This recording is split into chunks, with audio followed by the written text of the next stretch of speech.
When he was a little boy, Vitko was in an accident with his family. Their car fell off a bridge and his father died.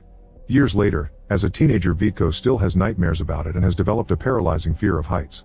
One morning he doesn't want to go to school because they'll be going on an excursion to the mountains to watch the solar eclipse, and he's afraid his phobia will kick in. His mom makes him change his mind by promising his father will always be there protecting him.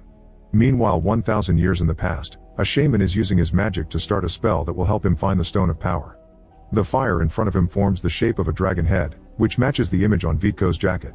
Speaking of Vitko, he's actually having fun on the excursion with his best friend Vovchik and a toy plane he's built himself. Vitko has also brought a bunch of fireworks to light at the end of the day, and Vovchik has brought his very own megaphone to fool around with. After walking through the forest for a while, the group needs to cross a bridge to reach the mountaintop, but Vitko freezes in the middle of it because of his phobia and Vovchik has to drag him back to the beginning. The entire class begins laughing at Vitko for what they consider a silly fear and the fact his pants are wet, thinking he peed himself when actually it was the water bottle in his pocket. Humiliated, Vitko runs back into the forest and hides behind a cliff. Vovchik comes after him to remind him they don't need such friends, but their chat is interrupted when the eclipse finally begins and an earthquake suddenly hits the area. Vovchik falls off the edge and holds onto the rocks just in time, but he won't be able to stay like that for long. Vitko wants to help him, yet his phobia keeps him frozen, and before he can think of something to do, a magic portal opens behind him and absorbs Vitko together with the megaphone. When Vitko opens his eyes again, he finds himself on the same cliff but in the past, 1,000 years back to be exact. Nearby, there's a man in armor called Olishko picking up flowers for the girl he likes when he's suddenly attacked by a group of enemy humans.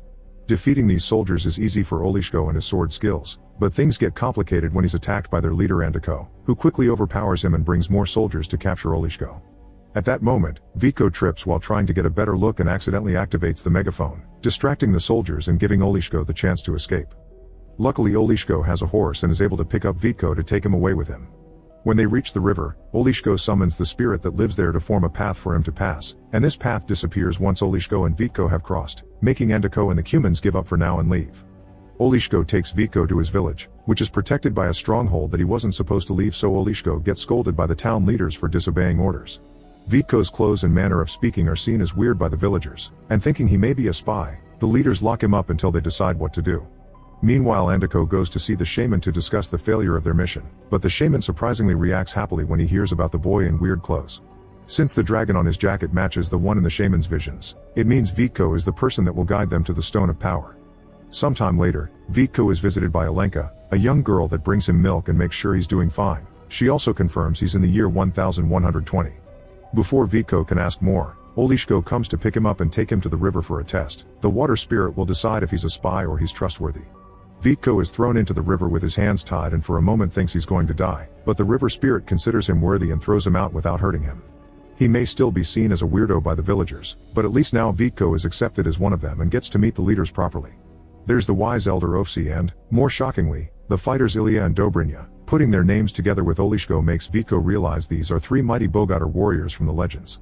They don't believe Vitko when he says he's from the future until he uses the megaphone as proof, and when he asks for a way to return to his own time, Ofsi promises to look into it.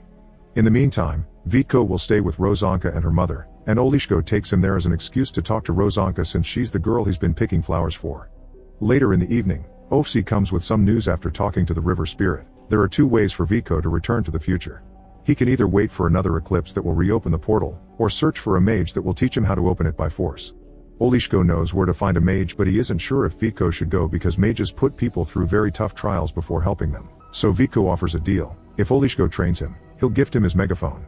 Olishko accepts and Vitko spends a few days in the village, learning to use the sword, the bow, and just general tips on how to defend himself. He also gets to meet the Stronghold's watchtower, which is so tall that it can help them keep an eye on the whole kingdom, and Turin, a human prisoner that steals a pin from Vitko because he's obsessed with gifts. In return for his teachings, Olishko gets to play with all kinds of modern objects like chewing bubblegum and taking pictures with a cell phone. He also learns that in the future he's a fairy tale knight. Once Vitko's training is complete, Olishko gets the megaphone and in exchange gives Vitko a map to find the mage, although he must promise not to tell the leaders he's going away since leaving the stronghold is forbidden and that's why Olishko can't go with him. Later that day, Olishko visits Rozanka again, using the megaphone to get her to leave the house without her mother seeing them, but she isn't impressed by the fact one day he's going to be famous. The next morning, the human shaman puts a spell on a raven to spy on Vitko, who has left the village and is now crossing the forest. He isn't sure if he's following Olishko's map correctly, but fortunately he comes across Alenka while she's gathering mushrooms and convinces her to be his guide since she seems to know the area well. Without noticing the raven that is following them, the teens walk for a few hours until they enter a passage between two huge rock walls, and Vitko suddenly finds himself in a desolate land, which is an illusion cast by the mage. Vitko can hear the mage's voice speaking in his mind, asking him for a test if he wants knowledge. He must confess his greatest fear, and lying would only get him punishment. Without hesitation, Vitko shares the story of the car accident, his fear of heights, and the fact this fear got in the way of saving Vovchik. The mage approves of the boy for having accepted his own weakness and shares the information he's looking for. The stone of power that will take him back to the future can be found where the wingless make their nests, and it'll be seen when he straddles the wind. Only someone able to touch another heart with his own can do it, but this power can also spread pain and misery around. As soon as the mage finishes saying the riddle, Vitko returns to the forest and learns Alenka never noticed he had been gone. However, she does believe him when he shares his experience and guesses that the nest for the wingless must refer to Stork Village. They make it to this village a few hours later, and to find the stone, Vitko uses a kite that he makes on the spot to straddle the wind as the riddle said. The kite falls into the water, and Vitko jumps in to follow the string until he finally finds the stone of power. The raven sees all this, and as soon as the news reaches the shaman, he sends a bunch of Cuman soldiers to steal the stone. These warriors are ruthless, and not only do they kidnap Vitko and Alenka, they also kill the villagers and light their houses on fire. Fortunately, thanks to the watchtower, the soldiers at the stronghold learn about this attack and immediately send their own warriors, led by Ilya, Dobrynya, and Olishko. They beat up the Cumans easily with their superior sword skills, but there's an archer hidden in the woods that they can't see. Vitko does see him though, and he uses his own bow to get him before he can shoot a single arrow. Once everyone returns to the stronghold, Vitko and Alenka are scolded for leaving, but at least Ilya promises to guide Vitko the next day so he can find the place where he can use the stone. Meanwhile, Andiko is furious with the shaman since his plan made them lose an entire unit of soldiers, and threatens with killing him if he doesn't get him the stone next time. The following morning, Vitko is taken to the rock that brought him to the past, but putting the stone of power on it does nothing. Vitko thinks it has to do with the part of the riddle mentioning hearts, but Ofsi thinks they need to wait for a storm because the god that made that stone was the muster of thunder and that may activate its power. When they return to the stronghold, Vitko follows Ofsi to his home and discovers the old man is an inventor that is trying to make a flying machine. Obviously his knowledge is lacking, thus Vitko takes the chance to teach him about aerodynamics, using a paper plane as an example. From then on, Vitko and Ofsi work together on making functional wings, but Vitko also spends some time with Alenka, who shares local legends with him, including one about star-crossed lovers that leave behind a stone heart. To thank her for everything, Vitko gives her a cute little paper bird. While the shaman prepares a new spell for his next plan, Ilya and his men manage to capture a Cuman soldier and interrogate him until they learn Andiko knows about the stone, which means they need to hide it to keep it safe. Ofsi thinks the best hiding spot is on top of the watchtower, and when he notices Vitko doesn't want to go up there with him, he reminds him that confronting your fears is important and that Vitko will always have the village's support to rely on. Riding the elevator is nerve-wracking, but Vitko manages to make it all the way to the top and start controlling his fear at least a little bit. Ofsi hides the stone inside an old rock, and this is seen by the shaman's magic, who decides the time has come. A few hours later, a storm finally comes, and Alenka tries to tell Vitko she doesn't want him to leave, but he doesn't get the metaphor she's using.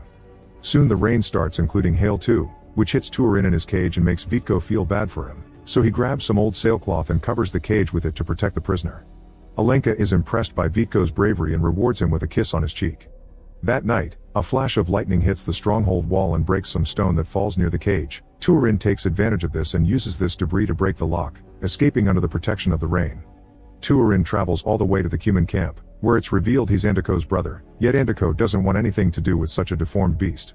The gifts Turin have brought for him don't impress him because they're silly things like a chicken, but Andiko quickly changes his mind when the shaman notices Turin has also brought the stone of power. However, the stone still hasn't been activated and the shaman fails when he tries to use it, so he informs Andiko that they'll need the person that retrieved the stone from the river to make it work. The next morning, people in the stronghold find out that Turin and the stone are gone. Attacking the Cuman camp would be a bad idea that would get them all killed, so Vitko and Ofsi concentrate on finishing the flying machine because it's their only hope to recover the stone. Sometime later, while Ofsi and Alenka go out to gather berries and some mud to paint the flying machine, they're ambushed by a group of Cuman warriors that kidnap Alenka. Ofsi tries to defend himself, but there are too many of them and he ends up wounded. He does manage to make it back to the village, but he only can tell everyone about what happened to Alenka before dying. Speaking of Alenka, she's taken to Andiko, who steals her paper bird and sends it with a raven as a message to Vitko. Dangerous as it may be, Vitko still decides to go alone to the Cuman camp, where he's asked to activate the stone if he wants Alenka to live. Pretending to know what he's doing, Viko pulls out the fireworks from his bag and lights them up as he says random phrases from his English class to make it seem like he's speaking a mysterious mythical language. Then he throws the fireworks at the soldiers to create chaos and confusion around the camp, which allows him to grab Alenka and run to the horses. Unfortunately, before they can escape, they're captured again by Andiko, who gives Viko one last chance to activate the stone or he'll kill them both. Viko doesn't know what to do until he recites the riddle in his head again and realizes heart to heart means the magic of the human bond. He approaches Alenka, and when they hold the stone together, the magic inside it finally comes to life. After the shaman takes the stone away to power up their army, Andiko orders Turin to kill the teens, but he can't bring himself to do it because he remembers how kind Viko had been to him. Instead, Turin frees Viko and Alenka and gets them a horse, and such a gesture earns him a piece of candy from Viko as thanks. Turin loves gifts and tries to impress his brother with the candy, but Andiko ends up killing him for what he considers a great betrayal. The next morning, Viko and Alenka make it back to the stronghold and warn everyone about the incoming human attack. All the soldiers and the 3 Bogatar warriors get ready to defend their home, but nothing prepares them for the sight that comes with the human army. It's a giant golem that the shaman is controlling with the power of the stone. The stronghold fires its catapults, but none of the projectiles is strong enough to hurt the golem. In fact, the big guy takes one of the boulders and shoots it back, breaking the gate. Noticing how big and heavy the golem is, Olishko gets an idea and leaves the stronghold to make the golem chase him, expertly dodging every slow attack until he makes the golem trip and fall into the river, where the water spirit captures it. Olishko falls into the river as well, causing Rozanka to get worried and run to the shore to cry for him, but it turns out he's just fine and Rozanka rewards his heroics with a kiss. At that moment, a new eclipse begins, so Viko says goodbye to Alenka and gets a horse in order to reach the rock with the portal quickly. Unfortunately, the eclipse is also seen as a sign by Andiko, who orders his army to take advantage of the poor light and attack the stronghold. Under the Bogatar trio's wise leadership, the villagers defend their home from the human army to the point where even the women manage to land a hit or two. Finding himself at disadvantage, Andiko decides to leave with his soldiers before they're all killed, but the shaman isn't ready to give up yet. He still has control over the stone and manages to bring the golem out of the water for a new attack. Noticing the return of the golem even at a distance, Viko decides to come back to the stronghold and share a plan to defeat it. Ofsi's words of support are still strong in his mind and help him overcome his fear, allowing Viko to quickly take the elevator to the top of the watchtower and climb on the flying machine, which flies as smoothly as it was designed for. At the same time the golem reaches the stronghold to begin destroying it, Viko lands on the cliff where the shaman is standing, pushing him off to his death and finally recovering the Stone of Power. Andiko arrives at the cliff as well, intending to steal the stone, so Viko throws it in the water to stop it from falling in the wrong hands and causes the golem to disintegrate. A furious Andiko wants to kill Viko for his indolence, but Olishko arrives just in time to fight him again in a fierce battle between master swordsmen. Since Andiko doesn't have his army to support him this time, he falls to his death the same way the shaman did. There's no time to celebrate though because the eclipse is about to end, so Olishko takes Viko to the forest to find the portal on the rock. Before Viko leaves, Alenka comes to say goodbye as well and kisses him, promising she'll always wait for him. As soon as he enters the portal, Viko is transported back to the present, where Vovchik is still hanging on the edge of the cliff. Now that he isn't scared of heights anymore, Viko is capable of saving him, and such heroics earn him an ovation from his class. A year later, Viko's mother surprises him with an ancient book he's been looking for since his eclipse excursion. By following the information in the text, Viko manages to find the stone heart from the story, and by touching it, he can feel Alenka's presence in the past touching it as well. Make sure to subscribe and turn on notifications so you can watch more videos like this. Thanks for watching.